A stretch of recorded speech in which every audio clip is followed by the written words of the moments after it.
Good afternoon and good morning, everybody. I'm Bob Birch, and this is another Friday 15 live chat from the Power of Business. Thanks so much for joining us today. We'll be talking about bootstrapping a food-based business with Tracy Frank from Firehouse Ribs in Medina, North Dakota in just a moment. A quick reminder that you can ask your questions of Tracy just by using the Q&A app over on the right-hand side there. All you need to do is type your question in the bottom right corner there and press your enter key, and you will submit your question. And Glenn Muskie, our host, will read those and get Tracy's response. So let's go ahead and get started. Here's Glenn Muskie from Medina, North Dakota. Thank you very much, and welcome again to a Friday 15 live chat. And we are coming today from Medina, North Dakota. It's a small little town, a dot on the map here, but it's got a great place where you can come and get some good barbecue ribs and other products and stuff. And with me today is Tracy Frank, owner and entrepreneur who began the whole process. Tracy, how long ago did you start Firehouse Ribs? We started September of 2011. Okay, so you're just coming up on 5 years, Yeah. Which is pretty exciting for small businesses and stuff. Tell us about your product. What is it? What do you do here? Well, we do several different things. We started out as a small restaurant here in Medina and realized that in Medina and in North Dakota in general, barbecue wasn't on the mainstream.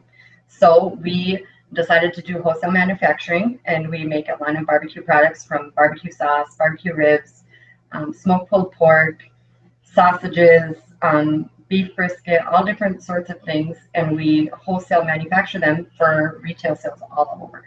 So we're USDA certified. They come in and supervise everything we do, and then we're able to ship out all over the world. Okay. How did you decide on barbecue and meats in North Dakota? Well, I spent a lot of time looking at different businesses in Bismarck, and I kind of wanted something that I didn't have to stick a lot of money into getting started. And I came across a old meat locker. This is the Kremlin meat locker that was here for many, many years, and it was up for sale. And I came and looked at it, and it was, run down and a mess, but it was still workable. So I was like, I'm gonna do meat. And I like to barbecue like everybody else, and I don't want to be like everybody else. So I thought, oh, there's not a lot of barbecue in North Dakota. But you don't have a food production background. No, not at all. I've cooked a lot for family, and I've cooked a lot for weddings and things like that, but I'd never actually gone through the process of packaging and labeling products to be sold in grocery stores. How did you decide to take that step? I mean, how did you work through getting into business? I really wanted to be able to be in a small community, and the small communities in North Dakota, they're either thriving or they're not. And Medina was one of those places that is kind of on the line. So I wanted to be able to give employees a good job, and we're seasonal in North Dakota because we're barbecue. So 3 months a year when we have our great weather, that was it. And so I needed to come up with something that we could do consistently throughout the year. And that's what we do. I decided that we were going to go with USDA, and I studied and trained and trained and trained until I got a handle on it. And now here we are. Okay, so you have barbecue. Yeah. But as you and I were discussing before, that's a summertime product. And as she puts in North Dakota, that our summers are rather short. Yeah. What do you do for those other months out of the year? Well, after year 2, we decided that, okay, well, we can't just sit idle over the winter, and I didn't like having to lay off employees, and I wanted to give them consistent work throughout the year. So we do wild game processing in the fall, and we have a whole new product line of sausages and different kinds of comfort foods that we manufacture mainly in the winter, so that way they're on shelves all year round, but they sell mainly from November to March.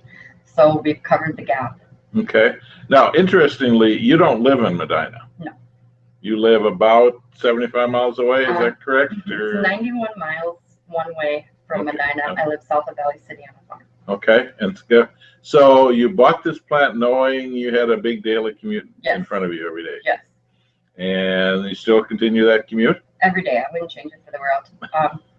I use the drive time, which is about an hour 10 minutes, depending on our weather, to wind up and wind down.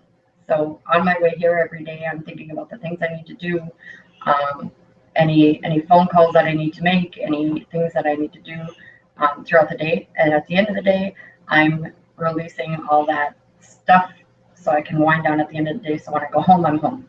So at the end of every day, work stops on my way home, and I don't have to think about it anymore. I can go home and be a mom. Okay, you mentioned employees. How many employees did you start out with? We started out with two people. Okay. And we have 7 right now, and we have 12 jobs available. 12 jobs available? Yeah, 12 jobs as of right now that are available, and we have 7 full-time people right now. And where are you going to find those people? Well, we've been looking for months. We work a lot with North Dakota Department of Commerce and Job Service, and we look in the communities around us. And now we're starting to branch out a little bit, so that way we can bring people into our community who can stay, live, work, and be well here in Medina. And you're also looking, though, at starting working with helping them be meat cutters, right? Yeah, we do have an internship and an apprenticeship available through North Dakota Department of Commerce. They helped us get everything all set up and guided me through the process of like books and training and things like that. So it was perfect.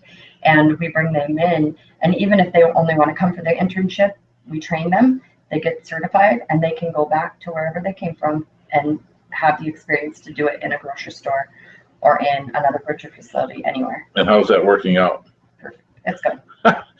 Where'd you come up with the idea? I wanted meat plants and locker plants, especially in North Dakota. There's a handful of them there still. But if you look at it as a broader spectrum of butcher facilities and meat processing plants in the world, they're either real big or they're real tiny, and they're almost non-existent anymore. And I don't want it to be a dying industry.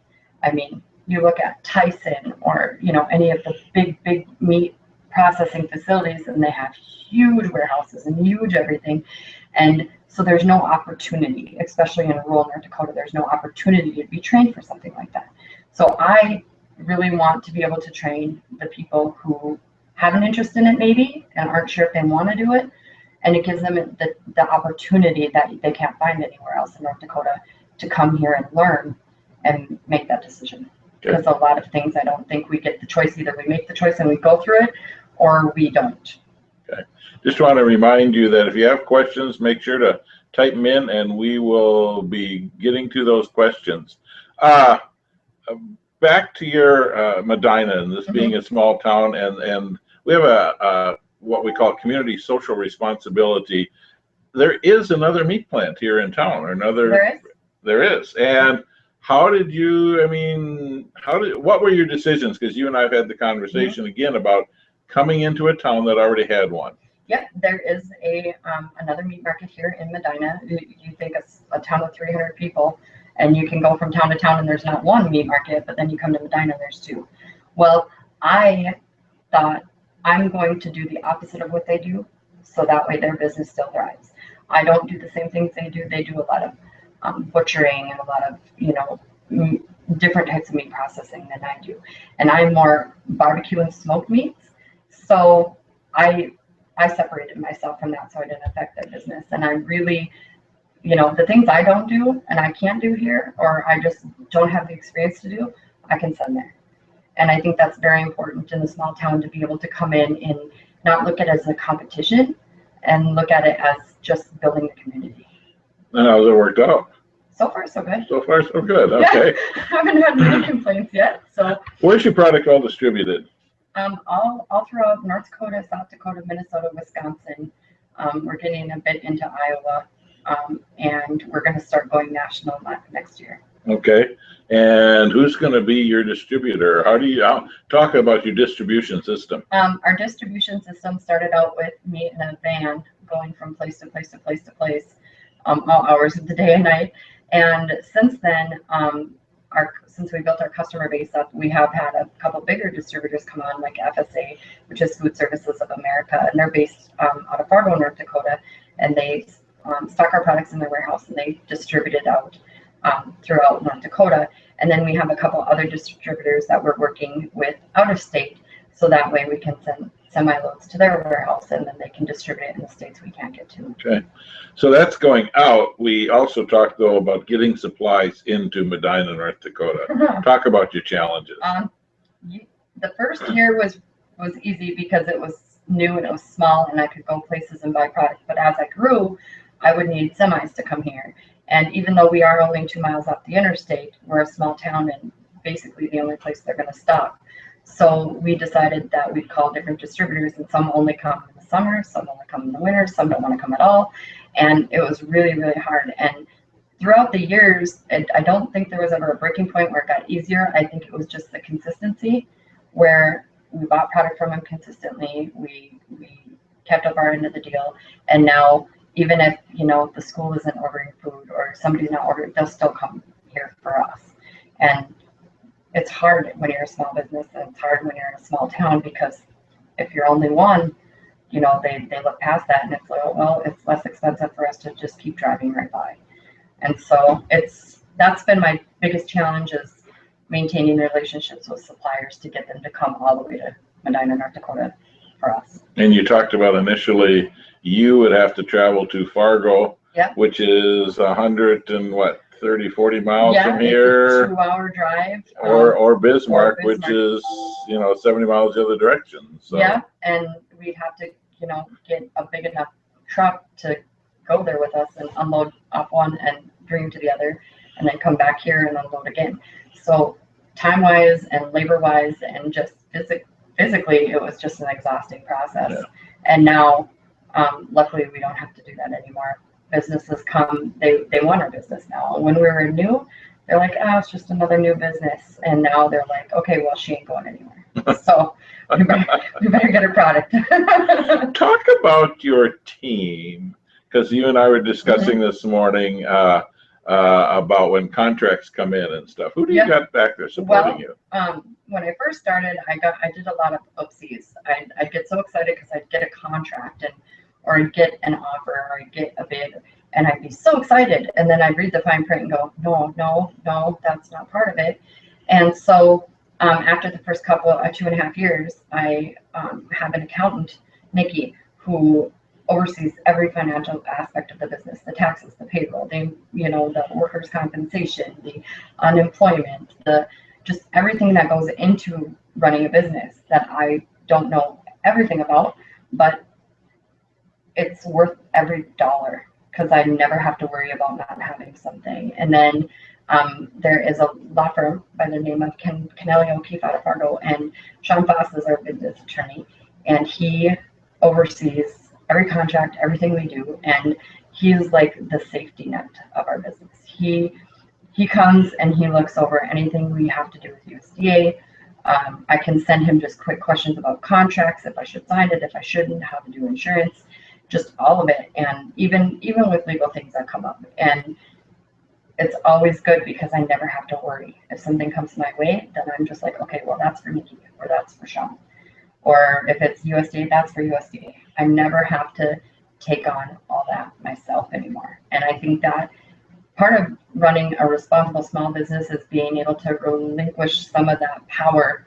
And even though it's my baby, I have to be able to have people I can trust doing their part too. Otherwise, I wouldn't be able to do it all myself. Well, you and I were talking, though, with the wonder of the internet, though, it allows you to have these distant relationships. Yeah, it works. Nobody here, like one's in Valley City, one's in Fargo. And so even when I'm doing an invoice, or when I'm doing shipping, or I'm doing anything, they can go right and check it and say, oh, no, you missed a number. Oh, you've got to redo this. Their billing address is different. And so we do it that way, specifically to have that safety net and to make sure that people make mistakes every day. And I'm not perfect. I'm going to make mistakes every day. But this way, at least I got 2 eyes on every project. And if I'm making a mistake, they can fix it for me. Tracy, we have a couple of questions that are coming in through email. With some of our mobile viewers can't use the Q&A app. So we've got a couple of email questions I want to share with you. The first one is, did you consult the Food Processing Center for advice on shelf life and other food safety issues? Yeah, when we started, through the whole USDA process, part of our HACCP program is we need to know the shelf life on our products. So before we can even distribute them, we sent our product in to actually NDSU and had everything tested for calorie content, protein content, sugar content, and shelf life. And so that is how we determine our shelf life, is that we send it out for testing to make sure that we're within the realm of all of our requirements for USDA. And then our other question is, what's the biggest challenge, being a foodie or being in the food business? That's a good question. I would say being a foodie is the biggest challenge, because I love food and I love to do different things. And for me, I always have a positive thing in my head. So everything, even if it's negative and I don't think I can do it, I find a way to do it. And so for me, at this point, after year 3, this is easy. Business is easy. The only thing I need to do every day is make sure my customers are happy and make sure my food is safe and eligible to be out on the shelves, which I have a team of employees and USDA to look over that.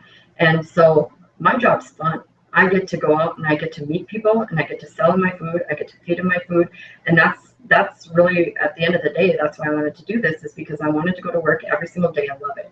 So tasting new people's food, or when I'm traveling, I'm hitting anything that says barbecue, I'm there. Even if I just ate 15 minutes before, I got to go in and check it out and see what they got, see if I can make it better, just doing that. So I really think loving food as much as I do and trying to do what I do, I think that's part of it, because at this point, I'm lucky enough to say that my job is fairly easy for me. So it's loving food is definitely the biggest challenge.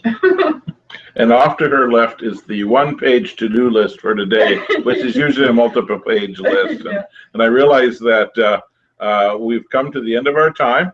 Tracy, I want to thank you for being here and being a part of this. And Bob, I'll kick it back to you. All right. Thanks, Glenn. Thanks, Tracy. Great conversation. And I just want to remind you that if you need more information about the power of business, you can see the contact information there for Glenn, Connie, Mary, and Beth on your screen. And to find out when the next Power of Business Friday 15 chat will take place, go ahead and go to powerofbusiness.net and subscribe, and we'll alert you for future Friday 15 chats. Thanks, everybody. Have a great weekend.